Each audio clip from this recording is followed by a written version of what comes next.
has brought tears to my eye to see people pulling into the drive-thru, because thinking about it on a deeper level, it was a realization that somebody, whether they were at work or at home, in their life's pattern, consciously thought, I want to go to Coffee Junkies to get my fix. It's a relationship, it's a responsibility. That's why I impress upon all of you to serve them to the best of your ability, to take pride in every shot, in every cup that you construct, because I am so moved that those people are willing to come to us. A legacy, so much as it is about setting an example for how to live a high character life, of somebody that cares about respect, rapport, and reputation. Will that be a legacy? I don't know. If you let me, I could stick in that window all day and talk and talk and talk and talk. And I like people feeling comfortable with me enough to tell me about their day and their problems and their struggles. All right, welcome to another edition or episode of Documenting the Journey, Chapter 2. Hi, Hayla, how are you? Hi, Jason. I'm good. How are you? Okay, I was it this interview 5, I think. Yeah, that's so, and it's went pretty good, and there is a lot of good questions that have come out of it. So, but this is my first time getting down to the India operations to do these interviews. So I guess I'm curious to see where this goes. Okay. So you should have a list of questions, and I'll do my best to answer them as honestly and as candidly as possible.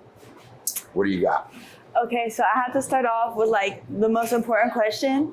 Who's better, Hayden Roberts or Hayla Roberts? I've made this statement too many times.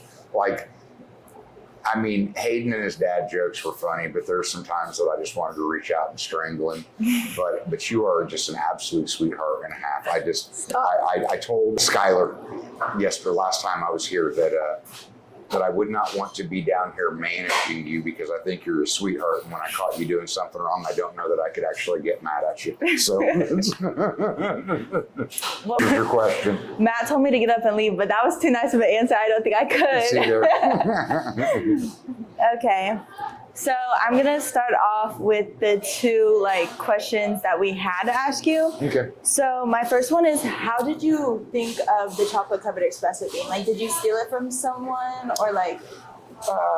You will say, I mean, because I want to be clear, like, I wanted originality in general. So I think like the vast majority of what we've done on our menu is truly original and thought of in-house. But inspirations come from many different places.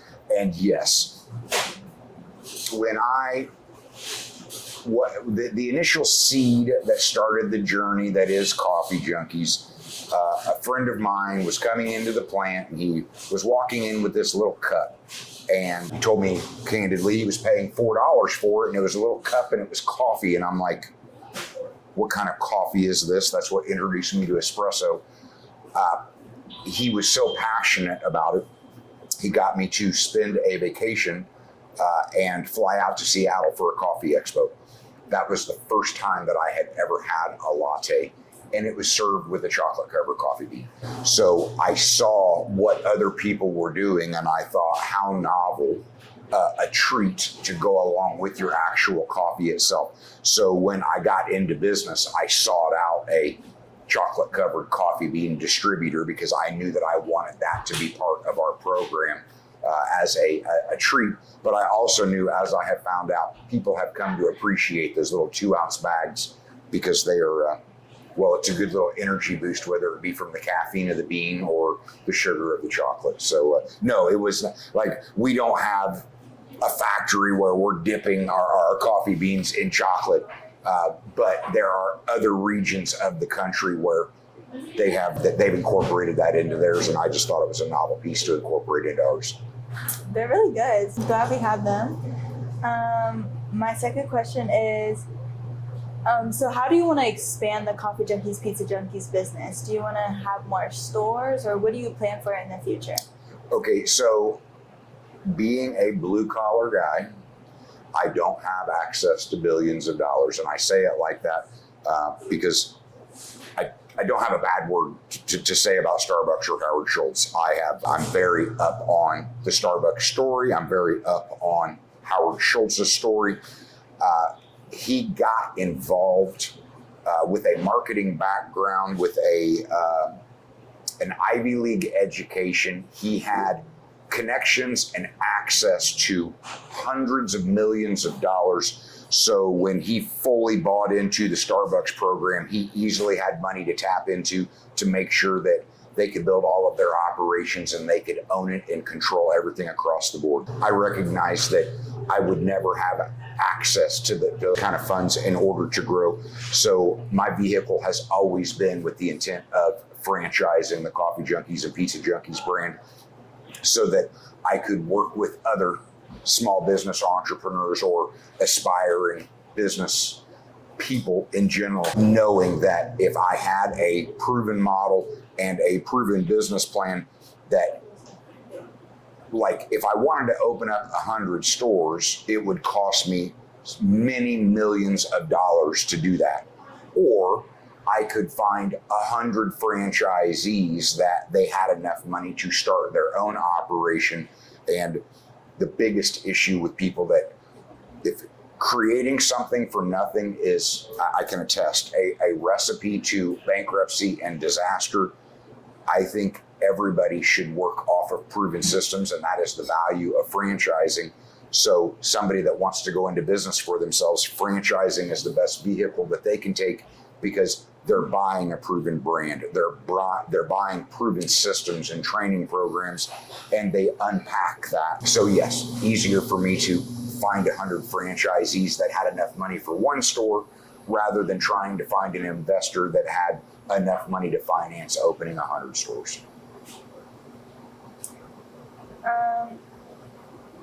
What is one of the most memorable stories or moments you've had with the brands?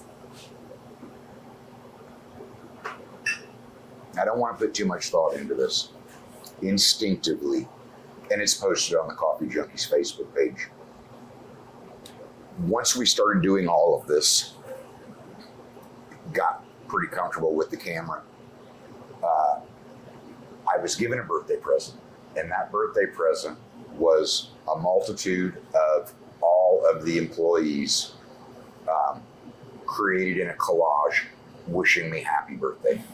And it brought tears to my eyes. It was very heartfelt and meaningful because I realized they wouldn't have done it had I not connected with them in some way. And there were so many of them that came together to do it that it was a very heartfelt, memorable moment for me. Yeah. Okay, now this is a little off the business topic. What character from a movie or show do you think you resonate the most with? I got a couple of them, but again, wanting to answer directly and instinctively, I come back to House. There's a couple that I really do resonate with, but I appreciate House. He solves problems. He generally calls stupid out when he sees it. He is brutally honest, good sarcasm, and if you know the actual story of House, I'm like, the guy goes through his trials and tribulations, but his heart is in the right place. There's a couple characters out there, but that's one of them that I'm like, I will, okay, and I guess I can't leave out because I think all time, one of the best shows out there, Yellowstone.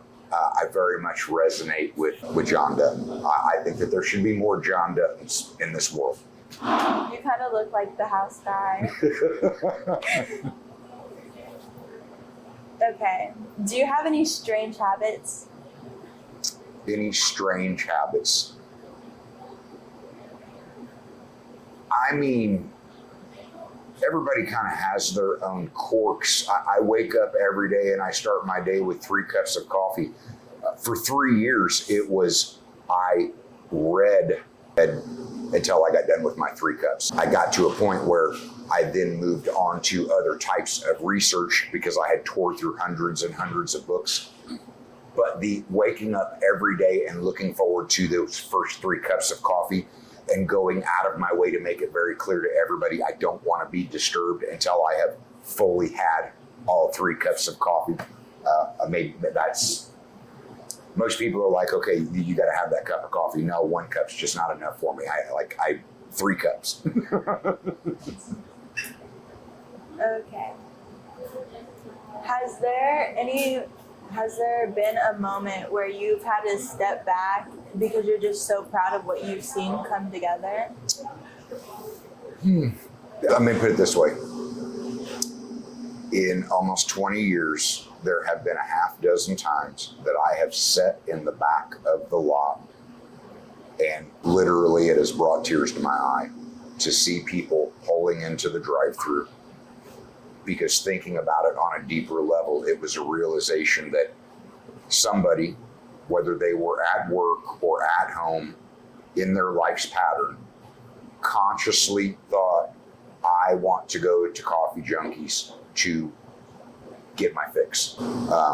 When there is so much competition out there and Starbucks is such a prevalent brand, it literally has brought tears to my eye to think I created something that people are loyal to and they are so moved by that they consciously decide to come to me to purchase what I've created. Yes, that's, I don't take that lightly.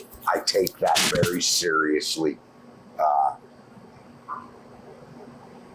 It's a relationship. It's a responsibility. That's why I impress upon all of you to serve them to the best of your ability, to take pride in every shot, in every cup that you construct, because I am so moved that those people are willing to come to us, that I want to take care of them, and where I employ so many people and we serve so many customers that I can't have a direct relationship with all of you. I can't serve all of them, but I want that love and appreciation that I have to pass through me and to you, because I want them to feel that connection and that pride that I am so grateful that they have chosen to patronize my brands and make it a part of their life. Yes. But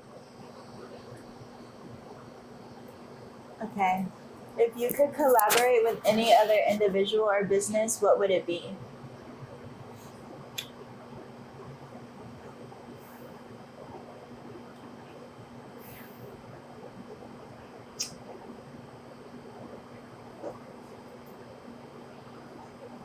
wow. I don't. There's been a variation of this question asked of me, and I don't have like a wish list along those lines. I have people that I have let influence me, people that I would happily collaborate with if the opportunity arose. Generally speaking, though, those people are at a higher level than I am, and everybody is knocking down their door to try and collaborate with them and get close to them. And it's just not me.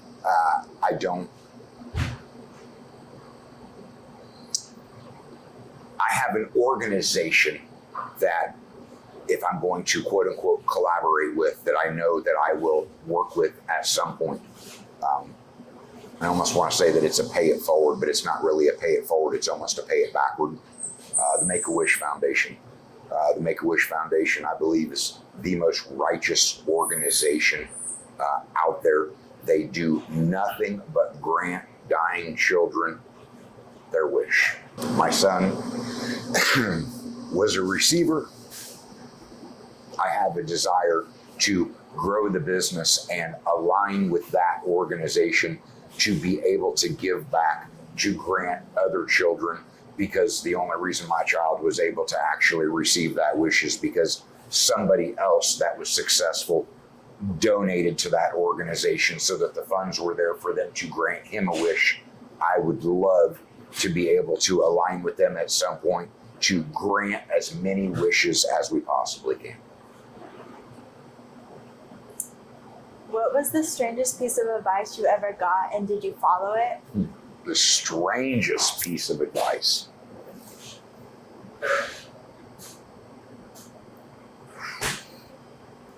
Man, there might be some dead space in this camera because I'm sitting there going, I really want to think about this one. The strangest piece of advice. Okay. This is not necessarily going to come across as strange, but it's different from what most people come to think. Because I have found that it's real, it's true. If you have ambition and you are aspiring for bigger and better things, there are going to be people in your world that in the end, when you really break it down, they don't want you to succeed and they are a hindrance to your success, and you will have to cut them out of your life in order to continue to take steps forward to become what you see yourself being and become what you want to become. That hit. That was good. It's painful in the moment to be able to look at somebody and say, I've had such a good relationship with you, but I have to acknowledge you are bad for me, for the person that I want to become, for the direction that I'm going. Because the real is that everybody wants to root you on to do good as long as you don't do better than them. And when they see you doing better than them, then they will either just try and knock you down or drag you down or become a hindrance to. And I'm not saying that you have to do it in a rude manner, but you will find yourself that if you continually want to grow and improve, you are going to have to cut people off. Because most people don't have a desire to truly live life in a learning journey and continually growing. And those people will only get in the way of your growth. What is your favorite song/band and why? Okay, they're two different. My favorite song of all time is In the Air Tonight by Phil Collins. I love that song. Okay, Oh my I don't gosh. know if you know, do you know where the song came from? No. Long story short, he witnessed somebody dumping a dead body over a bridge, and he called that individual to a concert to literally sing to them. And most people, they go a completely different direction and they don't understand where it actually came from. But there was so much of a deeper meaning to the song. Never mind the lyrics, the tempo, the melody, but I mean, there was truly a deeper meaning behind the song, or at least somebody will correct me. So I have been told in all of the years that I will stop what I'm doing to turn the radio all the way up when this song comes on. I absolutely love it. That said, when I was younger, I was a hood. I come from nothing, and generally the people that come from nothing find their way into that group of people. And I grew up in the 80s on 80s music. Metallica is my all-time favorite band. Master of Puppets is my all-time favorite album. And I had so many people your age look at me and talk all kinds of smack about not liking that kind of music. And over the last several years, I have found many of you listening to that. And I'm like, oh, it's coming back in vogue. But at the end of the day, yes, Metallica will, I don't listen to a lot of that music now because it's a lot of head banging and aggressiveness, but forever, Metallica is my all-time favorite band. Okay, and then my last question for you is, what do you believe is the most important legacy you can leave behind, both personally and through work? Okay, I've had to answer this question several times because I want to make the point. I try and live in the present. You know who Steve Jobs is? Do you think in 1,000 years they will know who Steve Jobs is? Maybe, if like his brand is still around. Potentially. They probably won't know him, but there's still a potential that in 1,000 years you might still recognize Apple. I am no Steve Jobs. Steve Jobs wanted to put his dent in the universe. Respect all of that. What I'm getting at is too many people make life's decisions based on the legacy that they are going to leave behind. And I don't think that deep into it because I'm trying to live my life. The example that I try and leave for all of you is based in high character. And if you're going to do something right, then you should do everything right. So it's not about a legacy so much as it is about setting an example for how to live a high character life of somebody that cares about respect, rapport, and reputation. Will that be a legacy? I don't know. Have I impressed these character traits on other people and had them come back to me later in life that they either thanked me for that because it got them further down the road, or they came back and at least acknowledged that they had went down a bad path, and had they listened to me that they might not have went down that path? Yes. So in that respect, it's like I'm trying to live my life the way I think I should live my life, and hoping that I'm setting an example for others, because I think that I have a pretty healthy outlook and perspective, and I live a pretty healthy mental and physical life, because I truly believe that quality of life is more important than life itself. So I want to live a mentally healthy life. I want to live a physically healthy life. And because I think that I live a good life, I'm not afraid to talk about my habits and the things that I do to make sure that I do live mentally and physically healthy and to the best of my ability, hoping that it will rub off on other people. But am I trying to necessarily leave a legacy? No, I'm in the process of designing a tattoo for my arm, and it starts with a watch on my wrist, and the time is now, reminding me to always be present and live in the present. And there's nothing wrong with planning for the future, but the past is only for introspection to find the lessons to apply to today and tomorrow. I am not trying to live in regret, and I am not trying to live my entire life making decisions based on a future and what people will say about me after I'm dead and I'm not able to live anymore. Okay, those are my questions for you. So what do you have for me? Okay, and mine are, well, let's start with this. How long have you worked for me, Hayla?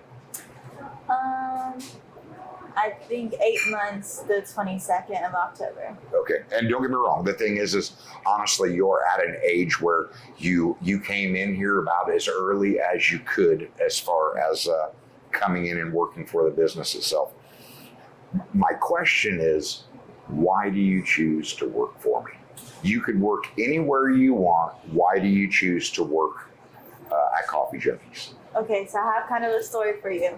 So 4 years ago, my brother worked here, and he was a liar because he was like, I worked and I did everything. I was on the coffee side, and I did pizza, and I drove, and blah blah blah blah. And younger me, I loved coffee. Like I think my 11th, 12th birthday, I got a Keurig coffee maker. Like I loved coffee so much. I was like, that's not fair. I want to be a barista. And so I turned 16 in last November. So February, because I had driver's ed 3 months, because I get a car. Dad's like, well, once you get a car, you have to get a job. Because I used to do a little work for my dad, but it's like, he was honestly getting free labor at me. So I just remembered Hayden always had so many fun stories about working here. And there was a lot of people he knew that worked here. And I mean, he knew most of the people who still work here today. And so I came in and I applied and I waited like 3 weeks. It's such a long time. And then when I got the job, no one knew who Hayden was. So I was like, okay, now I don't know to be better. But Matt and Skylar came and then they're like, Roberts and Hay. That's Hayden Roberts' sister. So then I had to prove that I was better than Hayden. But I don't stay to be better than Hayden. I stay because it's important for me to have relationships with people. And I have really, really, really great connections to my customers. There's people that I have like their contacts, their social medias. And I could, if you let me, I could stick in that window all day and talk and talk and talk and talk. And I like people feeling comfortable with me enough to tell me about their day and their problems and their struggles and listen to what I have to say. And, you know, if maybe I'm having an off day, they notice, they check up on me.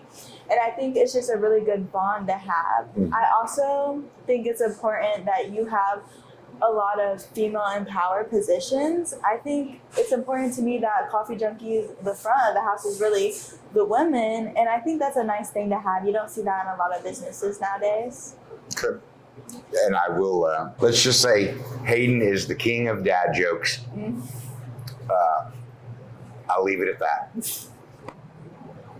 There are people that interacting with other people drains their energy, and the people that interacting with other people is truly what fills them up, such as yourself.